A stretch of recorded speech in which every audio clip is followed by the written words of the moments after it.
What is this? I've been seeing this going on Twitter. I wanted to react to it, so I put it in my fucking likes. YouTuber D'Angelo Wallace exposed Cody Co for having sex with Tana when she was a minor. He was 25. What the fuck is going on? Fucking weird. You, one of the largest commentary creators on YouTube, knowingly committed a crime against her What when is she this was a quality? minor. I'm about to like look at. Bro, there it is. There we go. Better quality. Let's have an uncomfortable conversation. Someone has been alleging for years now that you, one of the largest commentary creators on YouTube, knowingly He has 6 mil? committed a crime against her when she was a minor, but YouTubers and viewers alike are ignoring and discrediting these allegations solely because the person making them happens to be an unlikable woman online, Tana Mojo. And you know that people are ignoring this because nobody is working harder to bury this story than you. And you're getting away with it because commentary YouTube has a serious problem. I can't blame any of your viewers or my viewers for not hearing about this because you've done such a good job hiding it up until now that I only found out about it recently. The situation has been talked about by smaller channels, it's been discussed at length on other platforms, and it keeps almost hitting the mainstream, like with this Rolling Stone article or this H3 podcast discussion. But the reason it hasn't caught on yet, despite all of this, is that none of your friends, nobody on your level, nobody in the commentary niche with enough pull is willing to admit that this situation makes you look terrible. A lot of All right. Just people checking. like him a lot, and they really are like doing any kind of mental gymnastic to just ignore it. I'm not here to accuse you of committing a crime in this video because I can't do that based on someone else's allegations. Nobody can definitively take these allegations as proof, but at the same time, they should still be looked at and not treated as an open secret and swept under the rug like you've been doing for so many years now. And from the way the situation keeps popping up more and more often, it's clear that there's only so much rug sweeping you can do before people start taking a closer look at things. So let's take a closer look. We both know that Tana Mojo is a YouTube personality with a history of lies, controversy, and genuinely problematic behavior that's become so entangled with her brand that her podcast is called Cancelled with Tana Mojo. And speaking of this podcast, about a month ago, she hosted a live episode in front of an audience, and the conversation turned to you. Who's the smallest you've ever had sex with? Oh my God, no one look at me, Cody Co. I can say that. I was literally 17. I can say that. What the fuck? This clip started making the rounds and people were understandably perturbed because if Tana Mojo was 17, you would have been 25. So people started speculating and Tana decided to set the record straight. I hooked up with Cody Co when I was 17 and he was 25. She claims that not only were you fully aware of her age at the What the fuck? time, but someone even tried to stop you and you went ahead anyway. There was a situation with Gabby Hanna at a playlist live where she pulled him aside and told him like, yo, she's 17. And then we still went and hooked up. To be clear, 17 is under the age of consent in many states, including Florida, where playlist live used to take place. So this means that Tana Mojo is accusing you of statutory rape, and she's not trying to hide that. This isn't just some crazy tea. It was a crime. Nothing would make this situation better, but plenty of things make it worse, like the fact that she was a fan of yours at the time, adding an additional layer to the power dynamic you would have had over her. I grew up loving him and I think you know what I mean? Like I was just like excited and a fan. Tana seems to have many feelings about this, which we'll go over a bit later, but she stated very clearly that the actions she's accusing you of are inexcusable. If I had a 17-year-old daughter or a little Damn, she's on multiple podcasts. How is this shit not fucking mainstream? Hello? Multiple fucking podcasts, and I feel like it's not taken serious. What the hell? sister or something, like I would kill. I would never let it fly. These recent allegations are bad enough on their own, but there are a couple of things that make them worse still. Things that many people don't know yet, but you do. You know that Tana has been making this same specific claim against you for years now. Here she is back in 2021 saying the same thing. I was 17 at the time, 18. I started kind of hooking up with other people. Shout out JC Kalen, shout out Cody Co. But what lends That is insane. the most credibility to Tana's claims, and what is really the most damning thing for you, Cody, is a clip that you might not have even seen yet. See, I read the Rolling Stone article, I watched the YouTube videos about this, and they all missed something, and I understand why. The clip I'm about to show you is extremely hard to find. The original has been lost to time, and it's a wonder we have this on video at all. But if there was anything to give me any more clarity about these allegations before I formed my opinion, I was going to find it. Remember how Tana said that fellow YouTuber Gabby Hanna tried to stop you before everything allegedly went down? Well, did you know that Gabby is actually on record telling the exact same story several years ago? One time, I told a guy, I saw him making out with a girl at a party who was underage, and I pulled him aside and I was like, hey man, you probably don't know. I know she like looks a little older. She's underage. Watch it. And he's like, oh my God, thank you for telling me. And then he turned that. This is really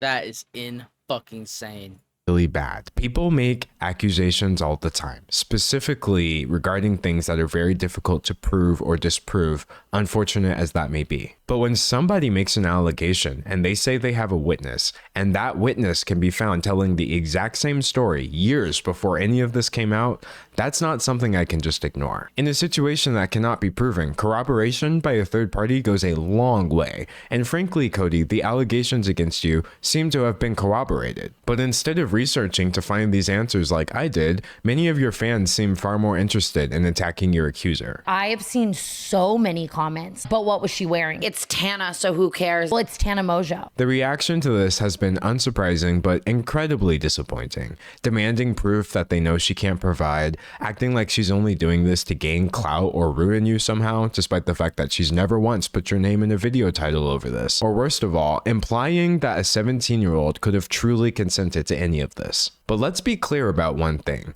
That is not the case. No amount of retroactive age calculations or what-if scenarios change the fact that what Tana described would be, objectively speaking, a crime. A crime which you've said absolutely nothing about. And even if this wasn't illegal, you remember being 25. You would have known then, as I currently know at age 25, that nobody this age should need an explanation for why a 17-year-old is off limits.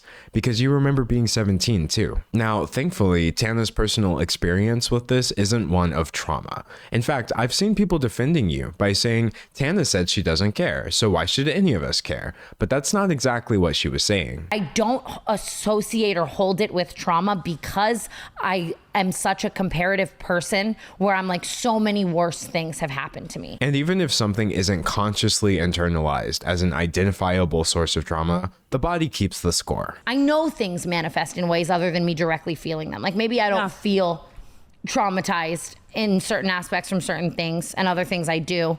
But, you know, maybe they just manifest in ways other than directly feeling. The answer to why any of us should care is that a person has tried to come forward about her experience and has been met with the most vitriolic victim blaming I've seen in years. She's been dismissed, discredited, and disbelieved before anybody ever gave her a chance. Because it's Tana, which sets a horrible precedent that if a person runs out of goodwill, they lose the right to come forward with their experiences. The most traumatizing thing of all of this really was seeing how many people like don't believe people or don't believe me. I feel so bad for all of these young girls because then they see that and then it makes them not want to come forward. And you, Cody, are part of the reason she's been met with this reaction. Your status as one of YouTube's golden boys has made it possible for you to ignore a situation that almost anyone else would have had to respond to by now. I know for a fact if you swapped out Cody Co with someone that like people didn't like that much, I would be receiving so much more sympathy. I find your silence on the situation to be uncomfortable because I know that if Tana's allegations are true, then silence would be your only option, since telling the truth would be tantamount to confessing to a crime, and lying would put you at risk of being contradicted by a witness. And like I told you at the beginning, I'm not accusing you of committing a crime, but even if what Tana says is false, your silence is still grossly incompetent at best. Why are you choosing the path that would be your only option if you were guilty? Now, some seem to think that you're not obligated to speak up, and maybe that's what people around you are telling you as well. But from one creator to another, you absolutely have an obligation to, at the very least, call out the misogyny, the victim blaming, and all manner of cognitive dissonance that's coming from your audience in the name of defending you against allegations that you're too cowardly to address. And to be clear, this is cowardice, because you demonstrate it whenever there's controversy afoot. Tana's further claims make it sound like you're terrified. I said something about it online and it was starting to surface, and he texted me like, are we good? And was like, I said, yeah. And like, he was like, my wedding's coming up. You do have a history of making bad choices when you're terrified of people finding things out, like your history of using slurs. 5, nigga, 6, nigga, 7, nigga, 8, nigga, 9, nigga. There's more clips than that, but the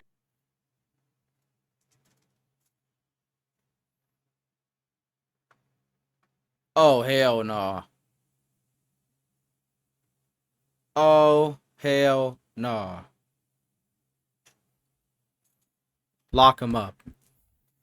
The reason most people are blissfully unaware of them is because you posted your vague apology not on Twitter, not on YouTube, but on Patreon, despite acknowledging in your apology that the clips were surfacing on Twitter. This is one of many examples of your poor handling of controversy. Not many people know that you've already lost fans over an eerily similar topic. You used to frequently feature and promote your college friend Colby Leachman in your videos, until it came out that during your school days, Leachman's university put him on probation for, as a United States District Judge would later put it, the non-consensual videotaping of a sex act with another student, showing the video to other people, lying to the police about the video, and behaving horribly to that individual and at least one other woman. To make matters worse, the woman in the video also alleged that Leachman drugged her before the recording and that she hadn't actually consented to anything at all. You had this man in your videos. You were telling us to follow him on Instagram, and at some point you did wise up, so he's no longer part of your content, but he still seems like he's very much a part of your friend group. From the continued hangouts since then to inviting him to your wedding just last year, people are under the impression that you're best friends with someone who, at best, committed an illegal sex act and at worst is an alleged rapist. And no matter how many times people rediscover this information over the years, you refuse to say anything at all. You could clarify this, but you won't. But now your cowardice has reached a new low. You've tried speaking and you've tried silence, and now you're choosing censorship. On your YouTube channel, where you've been pumping out content nearly every day now, I couldn't find a single comment on your last video about this situation. Not even one. Comparing that to the comment section on your Instagram, where every single comment I saw was about this, it's clear that you're heavily censoring your audience on YouTube. But surely you must have realized the limits by now, since people have just transferred the conversation over to your wife's channel. The fact that her comment section is overrun due to your decision to stay silent about this should be all the proof you need that that decision was wrong. At this point, your silence and censorship are a response with disturbing implications. The only thing that I've seen this hidden portion of your audience asking for is the truth. So why aren't you telling it? And your silence isn't the only one that's bothering me either. All these Reddit threads, like if my name's on any thread, it's all getting deleted. I witnessed the heavy-handed moderation of your subreddit in real time as I researched this video. I would refresh the page and posts would suddenly be unapproved by moderators after racking up hundreds of comments, removed because they could, quote, instigate drama, or more commonly, just locked and or removed with no reason given whatsoever. I'm sure whoever is doing this thinks they're helping you, but you should probably tell them that they're making things look 10 times worse. But it's not just your moderators, it's your friends and fellow YouTubers too. It's no coincidence that with the exception of the H3 podcast, I haven't seen a single channel over 1 million subscribers do so much as acknowledge that this situation exists. And I'm not talking about channels that never would have discussed something like this either. I mean the same channels that were rightfully calling out people like Dr. Disrespect for texting. Dude, that is crazy. Calling out people like Dr. Disrespect for texting a minor, which are the same channels that are now completely ignoring a scenario with an even bigger creator being accused of doing something much worse. You can't say it's because the allegations are unconfirmed, because the channels that I'm talking about discuss rumors all the time, and this video is all the proof you need that there's still plenty to discuss even without making definitive statements. The general public may not know about the situation, but I promise you anyone who's online enough to run a YouTube channel does. The amount of people in this industry who like want to protect him and are like talking to me in a way where it's like they, you know what I mean? Like, or even just friends like, but I love him. The community's silence on this has been so staggering that people are now saying that commentary YouTube is a boys club, aka a male-dominated space that mistreats women while enabling and protecting men. And the truth is, Cody, whether you're guilty or not, you are being enabled to ignore this and protected from having to respond as an act of misogyny towards Tana Mojo. We both know that on our side of commentary YouTube, any man can easily elevate himself by dunking on misogynists in his content and espousing a generally feminist viewpoint.